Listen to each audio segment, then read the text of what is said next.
د نظم عنوان دی ستړی انځور.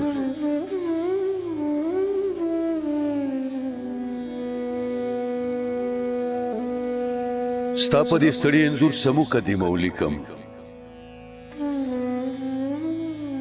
دې کې خو ډېرې بلاګانې ستا په مخ اخته دي. دغه اوتر اوتر کاته مې پکې زړه شو کوي لکه لیوه چېرته د غره په سرو سای ماتوي.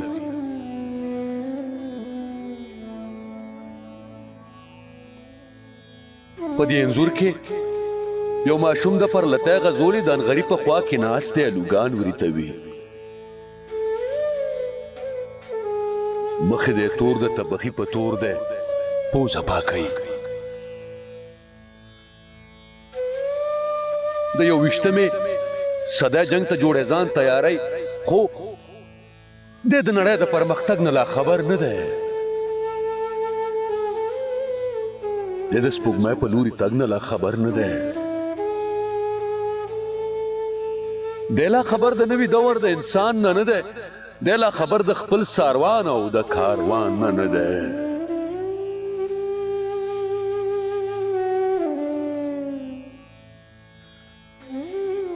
په دې انځور کې یو بابا جوړی مانځله روان، ځان پسې خپې راکاږي، لاس کې مشله نیولې، یو دوو کسانو د لاسونو نه نیولې ښکاري. د یو کس مخ باندې څه توره سپینه ږیره هم ده، د استار په سر دی او په لاس کې تسبیح نیولې.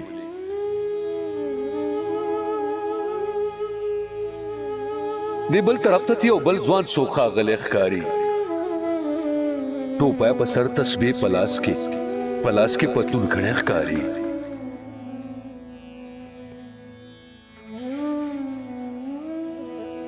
په دې انځور کې د یو ور مخې ته ټراټ ځوړند دی،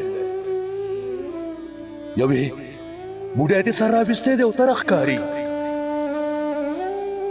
خپل ماشومان راټولوي د حادثې د یرې، په دغه نوي پرمختګ کې د تیارې د یرې.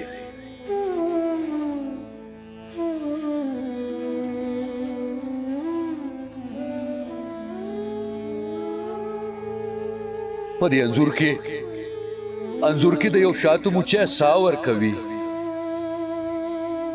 یو څو میږي ورته په سر ولاړ په تمه کې دي، اسمان ته سترګې غړوي.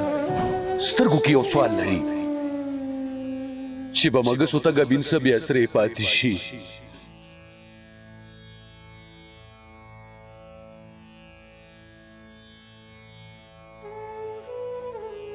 په دې انځور کې په دیوال یو منظره ځوړنده، په منظره کې یو کشتی د سوړه سوړه ښکاري. خاص په بتان کې یو جاله د وینو لیدی شي. بل طرف وګوره چې سر لاندې څپلی پرتې دي، مانکی په خپل سري څادر باندې اوده پروت دی او سپینې شګې ویښتو کې زرورکې ښکاري.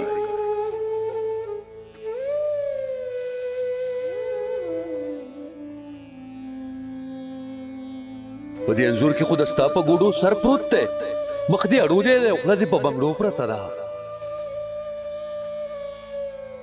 په دې انځور کې خو د ستا په ګوډو سر پروت دی، مخ دې اړولی دی او خوله دې په بنګړو پرته ده. نری خوله دې د وحشت په اننګو پرته ده، یوه شلېدلې لوپټه دې په اوږو پرته ده.